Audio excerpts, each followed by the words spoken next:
A história mais poderosa já contada. Do Gênesis ao Apocalipse. A origem, a queda e a redenção do mundo. Reinos vão cair, profecias atravessarão séculos e um sacrifício mudará tudo. Uma jornada de fé, amor e perseverança. Veja agora um resumo dos principais eventos narrados no livro da Palavra de Deus, a Bíblia Sagrada. Porque esta não é apenas uma história, é a verdade que atravessa os tempos. No princípio, não havia som, nem forma, nem tempo, apenas o vazio. E Deus, com uma palavra, ele rasgou a escuridão. Haja luz. E a luz nasceu, separando dia e noite como véus de fogo e sombra. Ele ergueu os céus como um manto, firmou a terra sobre o abismo e ordenou que as águas se recolhessem, revelando o chão seco. Plantas brotaram, estrelas dançaram no firmamento, e os animais preencheram os mares e campos. Mas ainda faltava algo.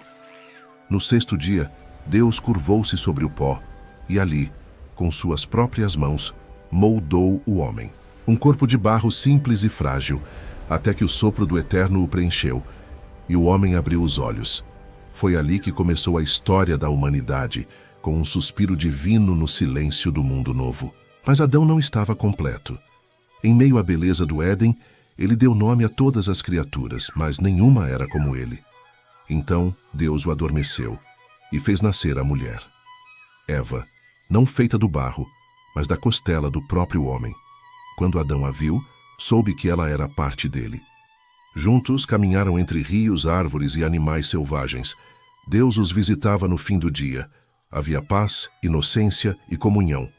Mas havia também um limite, uma árvore, um fruto, uma ordem. Não comam. Foi então que a serpente falou, e Eva ouviu. Seus olhos se fixaram no fruto, e com as mãos trêmulas, ela colheu o que era proibido. Ela comeu. E Adão, ao seu lado, também comeu. O mundo estremeceu. A vergonha os cobriu como um véu. A voz de Deus ecoou, e eles se esconderam. Pela primeira vez o homem fugiu do Criador. O paraíso, antes cheio de vida, agora se fechava atrás deles. Um anjo com espada em chamas guardava a entrada. E assim, com uma escolha, a humanidade caiu. O pecado entrou. E a longa história da redenção começou. Após a queda, a terra começou a se encher. Caim e Abel, filhos de Adão e Eva, cresceram. Dois irmãos que caminharam por caminhos distintos. Abel cuidava de rebanhos, Caim trabalhava a terra. Um dia, ambos ofereceram seus dons a Deus. Abel levou o melhor de seus cordeiros, Caim frutos da colheita. Mas Deus viu o coração por trás do presente e aceitou a oferta de Abel, recusando a de Caim. A inveja cresceu silenciosa como erva daninha. O rosto de Caim se fechou. Suas mãos se tornaram pesadas. E mesmo depois de um alerta divino, ele cedeu. Ele chamou o irmão para o campo. E ali levantou a mão que fez Abel cair. E o sangue tocou o solo. Era o primeiro assassinato. O primeiro luto. As gerações se multiplicaram. E com elas a maldade. A terra, antes cheia de vida, agora transbordava violência, corrupção e crueldade. Os homens haviam esquecido seu Criador, mas em meio à escuridão, um homem brilhou, Noé. Justo e íntegro, ele caminhava com Deus enquanto o mundo seguia por outro caminho. Então veio a ordem divina: constrói uma arca. Mesmo sem chuva, sem mar por perto, Noé obedeceu. Durante anos martelou madeira enquanto era ridicularizado por vizinhos que riam da ideia de um juízo invisível. Mas Deus não queria apenas salvar uma família, queria preservar a vida. Então, de dois em dois vieram os animais, feras da selva, aves do céu, criaturas da terra, grandes e pequenas, domesticadas e selvagens. Foram colocados dentro da arca, macho e fêmea, conforme Deus ordenara. E então, o céu se abriu. As fontes do abismo jorraram. A chuva caiu por 40 dias e 40 noites sem cessar. Montanhas desapareceram, cidades afundaram, gritos se perderam sob as águas. E a arca flutuou. Dentro dela uma família, um remanescente, um futuro. Quando as águas finalmente baixaram, a arca repousou sobre a terra seca. Uma pomba voou e voltou com um ramo.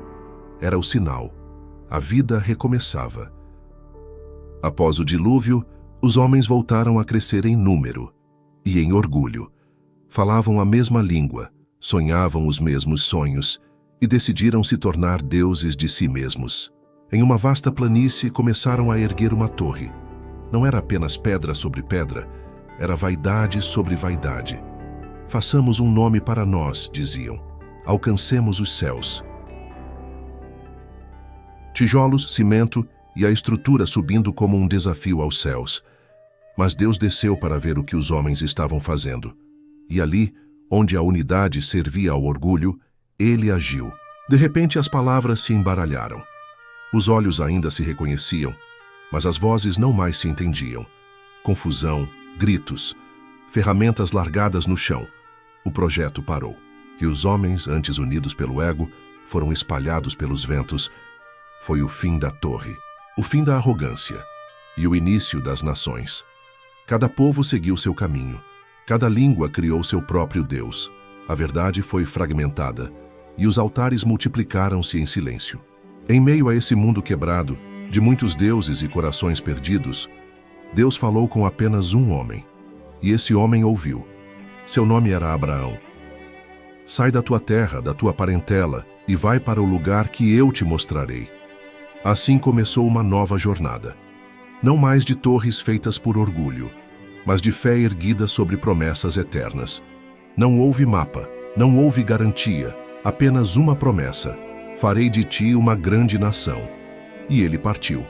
Deixou sua casa, suas raízes, sua segurança, caminhando por desertos apenas guiado pela voz do invisível. Os anos passaram.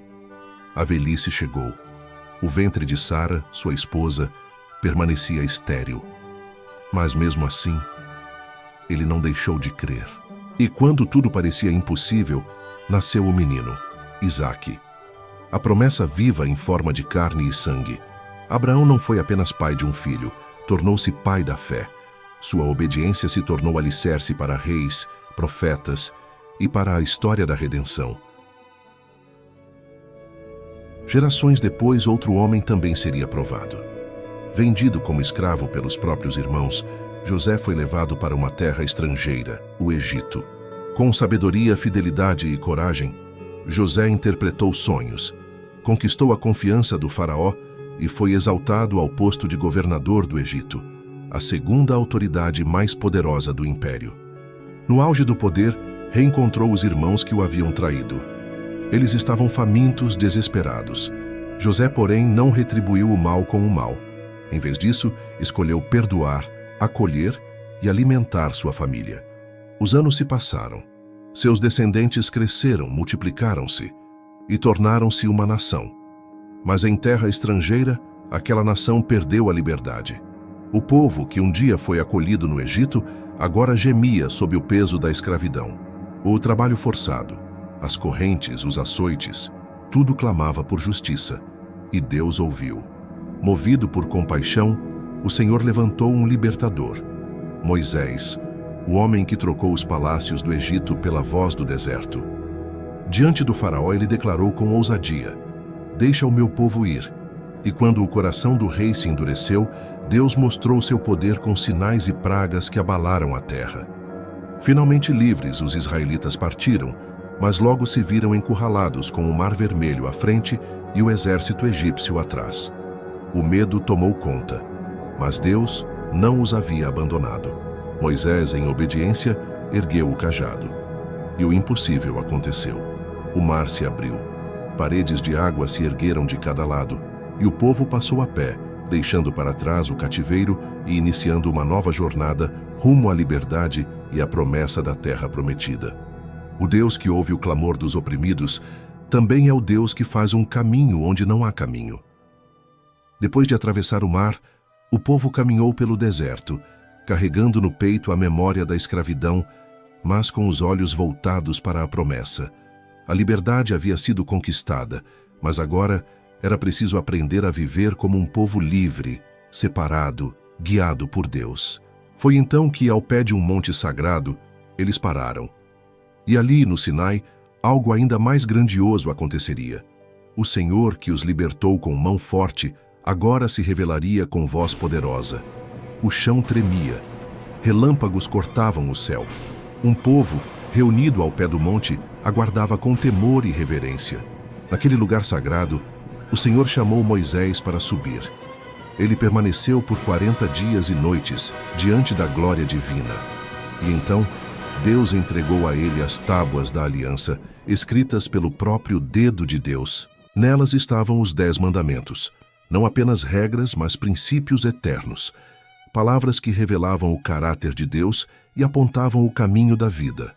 Um código moral que separaria Israel das demais nações. Os anos se passaram, e quando Moisés cumpriu sua missão e partiu, era hora de um novo líder se levantar. Foi então que o manto da liderança passou para Josué, um homem de coragem, fé e obediência. Com o coração firme na promessa, Josué conduziu Israel rumo à terra que havia sido prometida séculos antes a Abraão. Mas antes de tomar posse da herança, um obstáculo grandioso se erguia diante deles: Jericó, uma cidade fortificada, com muralhas altas e intransponíveis. Deus, porém, não age pelos caminhos humanos. Em vez de espadas, ele ordenou trombetas. Em vez de guerra, silêncio e obediência. Por 6 dias, o povo marchou ao redor da cidade em silêncio. No 7º dia, ao som das trombetas e ao grito do povo, as muralhas ruíram diante dos olhos de todos. A vitória não veio pela força, mas pela fé. E com Jericó vencida, Israel começou a tomar posse da terra prometida. A promessa feita a Abraão, de uma terra para seus descendentes, começava enfim a se cumprir diante de seus filhos. Um novo capítulo se abria. O tempo da conquista havia chegado. Mas mesmo com a terra habitada, o coração do povo ainda precisava de direção. Reis se levantariam, juízes seriam enviados, e Deus continuaria a agir através dos improváveis. Foi nesse cenário de desafios e conflitos que surgiu um novo protagonista da história sagrada. Não era um general experiente, nem um guerreiro renomado. Golias, o gigante filisteu, se colocava dia após dia diante do povo e desafiava: quem se atreve a me enfrentar? Ninguém ousava, exceto um: Davi. Com seu estilingue na mão e 5 pedras no alforje, ele não confiava em sua força, mas na fidelidade do Deus que o acompanhara nos campos e o livrara de leões e ursos. Num instante a pedra voou, e no outro, o gigante já estava caído. A vitória não veio da experiência, nem do tamanho, nem do poder humano. Veio da fé, da certeza de que, quando Deus está com alguém, até o menor pode derrotar o maior. Davi não apenas venceu Golias, ele se tornou o símbolo de que Deus escolhe os improváveis para realizar o impossível. E sua história não terminou naquele campo de batalha. Anos depois, o pastor se tornou rei, e o trono de Israel foi fortalecido por suas conquistas e sua adoração. Mas seu maior legado não seria apenas militar, seria espiritual. Foi de sua linhagem que veio Salomão, seu filho. E assim como o pai enfrentou gigantes com fé, o filho enfrentou o peso da liderança com humildade. Ainda jovem, diante da imensa responsabilidade de governar o povo de Israel, Salomão clamou a Deus com humildade. Poderia ter pedido riquezas, vitórias ou fama, mas pediu sabedoria. E o Senhor se agradou do seu coração. Salomão se tornou conhecido em toda parte pela profundidade de sua mente e pela justiça de suas decisões. Reis e rainhas de terras distantes vinham ouvir seus conselhos. Seu reinado foi um tempo de estabilidade e esplendor em Israel. Mas os dias de ouro não duraram para sempre. Com o passar do tempo, os corações se afastaram. A mesma nação que havia experimentado a presença de Deus no templo passou a buscá-lo cada vez menos. Então Deus enviou profetas, vozes solitárias que clamavam no meio da multidão, homens comuns com mensagens eternas, mas foram rejeitados. Jerusalém caiu, os muros foram derrubados e o povo levado cativo para a Babilônia. Mesmo assim, Deus não havia abandonado seu povo. Mesmo longe da terra prometida, havia corações que permaneciam fiéis. Entre eles estava Daniel. Seu corpo estava na Babilônia, mas seu coração permanecia em Deus. Por isso, foi lançado na cova dos leões. Mas Deus fechou as bocas das feras. Seus amigos, Sadraque, Mesaque e Abednego, se recusaram a se curvar diante da estátua do rei. Foram lançados em uma fornalha ardente, mas não foram consumidos. Alguém caminhava com eles no fogo. Alguém como o Filho de Deus. Mesmo em cativeiro, Deus permaneceu presente. Mesmo entre as cinzas do julgamento, sua fidelidade brilhou como ouro purificado no fogo. O exílio não foi o fim. Foi o solo onde a esperança foi provada e preservada. Entre os escombros de uma cidade devastada e os lamentos de um povo cativo, a voz dos profetas ecoou como um sussurro persistente de Deus no meio do caos. Um dia, a luz voltaria a brilhar. Eles anunciaram com convicção e coragem que um Messias viria. Não um rei como os outros, nem um libertador com espada em punho, mas um servo, um homem de dores, que carregaria sobre si o peso do pecado e da injustiça. Foi então que, em uma noite silenciosa, sob o céu estrelado de uma pequena vila chamada Belém, cumpriu-se a promessa há tanto tempo anunciada. Não foi nos palácios de reis, nem nos corredores do poder, mas em um estábulo simples, entre animais e palha, que nasceu aquele que dividiria a história em antes e depois. Naquela noite, a eternidade tocou o tempo. O Verbo se fez carne. Deus caminharia entre os homens. A luz havia chegado, e com ela, a esperança de redenção para toda a humanidade. Jesus Cristo caminhou por vilarejos esquecidos e cidades agitadas, entre multidões famintas, não apenas de pão, mas de sentido. E o vento, que antes rugia em tempestade, se calou diante de sua voz. Mas entre todos os prodígios havia um milagre maior, um que não podia ser visto com os olhos, mas sentido na alma. Jesus amou. Amou os pecadores, amou os desprezados, amou até os que o traíram, zombaram, negaram e pregaram-no numa cruz. Perdoou do alto da dor, quando tudo em volta gritava ódio. Seu maior milagre foi esse amor que não exigia mérito, que alcançava até os mais endurecidos. E enquanto ensinava, deixava claro: o reino de Deus não começa com poder ou conquistas externas.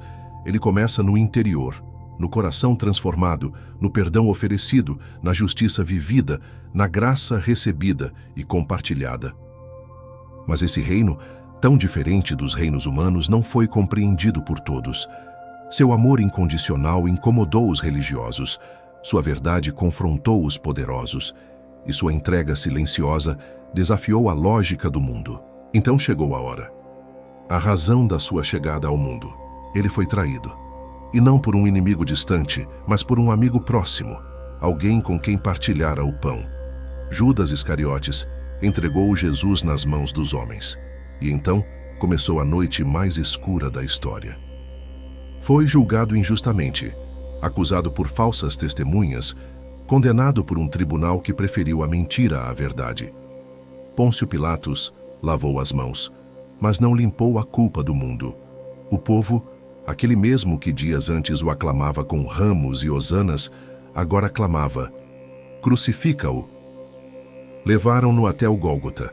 Pregaram-no numa cruz entre ladrões como se fosse o pior dos criminosos. Coroaram-no com espinhos. Zombaram de sua realeza. Ferido, sangrando, humilhado. Ainda assim, ele orou: Pai, perdoa-lhes, eles não sabem o que fazem. Que ali, pendurado entre o céu e a terra, o Cordeiro de Deus entregou seu espírito. O véu do templo se rasgou. A terra tremeu. O céu escureceu. O Filho de Deus morreu. Mas a morte não pôde segurá-lo. Ao terceiro dia, quando ainda era madrugada, a pedra foi removida, o túmulo estava vazio. Ele ressuscitou, vivo, glorificado, vitorioso. Jesus venceu o pecado, venceu a morte, venceu o inferno. A cruz não foi o fim, foi o início. O início da reconciliação entre Deus e o homem. O início de uma nova aliança, selada com sangue, firmada com graça. O início da salvação. Há muitos séculos depois, um desses discípulos, já envelhecido e exilado na ilha de Patmos, recebeu uma visão extraordinária. João viu selos sendo rompidos, cada um liberando juízo sobre a terra. Ouviu as trombetas soarem, sacudindo os reinos dos homens. Contemplou bestas que surgiam das profundezas e um dragão que guerreava contra os santos. Foi mostrado o clamor dos mártires, os cálices da ira e a batalha final entre o bem e o mal. E então se ouviu uma voz: Eis que faço novas todas as coisas. Deus enxugará dos olhos toda lágrima. Não haverá mais morte, nem luto, nem dor. O tempo da separação terminará, e os redimidos viverão eternamente diante do trono. E assim termina, ou talvez começa, a maior história já contada. Desde o Éden até a Nova Jerusalém, a Bíblia revela o plano eterno de Deus: criar, redimir e restaurar. Um Deus que ama, que chama, que perdoa, um Salvador que se entregou por amor, um Espírito que habita, guia e consola. A Bíblia não é apenas um livro, é uma carta de amor, um mapa para o coração humano, uma promessa viva. E sua última palavra ecoa com esperança: Jesus virá, e com ele, a eternidade. Seja muito bem-vindo ao Atlas da Fé. No próximo vídeo, vamos contar a história de Jesus. Fique com a gente para acompanhar com mais detalhes toda a saga do Filho de Deus. Seu nascimento, envolto em simplicidade, mas cercado de glória. Seu crescimento em graça diante de Deus e dos homens. A missão que mudou o curso da humanidade e sua entrega voluntária na cruz, com a vitória sobre a morte na ressurreição. A cada episódio, vamos caminhar lado a lado com aquele que é o caminho. Inscreva-se no canal, ative as notificações e prepare o coração. A história mais poderosa já contada está apenas começando.